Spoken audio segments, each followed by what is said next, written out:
Good morning. This is Uncle Paul with Quick Tip 10. And today we're going to be talking about contract opportunities for employment. You may be looking for a job or getting job offers where you're getting contacted by a recruiter or an in-house recruiter from a company, and the position is only a contract opportunity. So, in this environment where there's a lot of unemployment and the unemployment rate is high and not a lot of jobs out there, you might want to consider it if you've never done it. And it shouldn't scare you. I want to just kind of give you some encouragement and maybe give you a couple of pointers in terms of something to think about.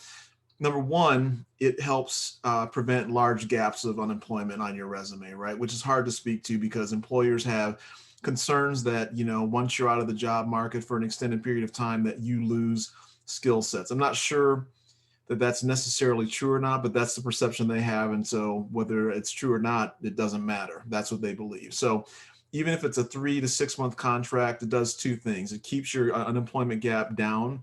And then number two, it helps generate revenue. So, but it may be scary or feel like a lot of hard work to do. And I just want to break it down for you.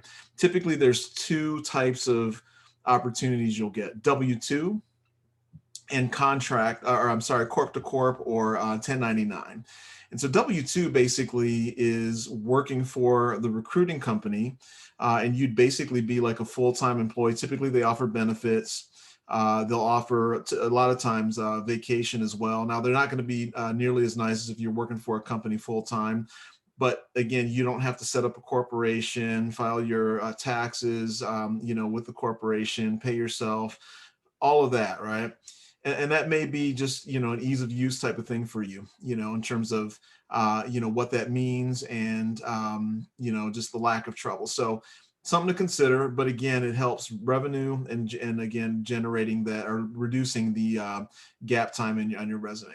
Here's what I want you to think about: the 1099, typically you can demand a higher hourly rate.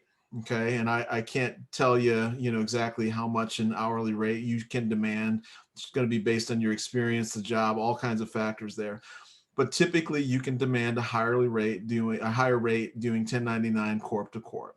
Now that is going to require you to get a federal employment identification number, or an FEIN, which if you talk to a good accountant, they'll be able to walk you through, what that looks like in terms of getting things set up, getting your corporation set up. They'll give you advice and guidance in terms of, whether you should do an S Corp, LLC, and that whole thing.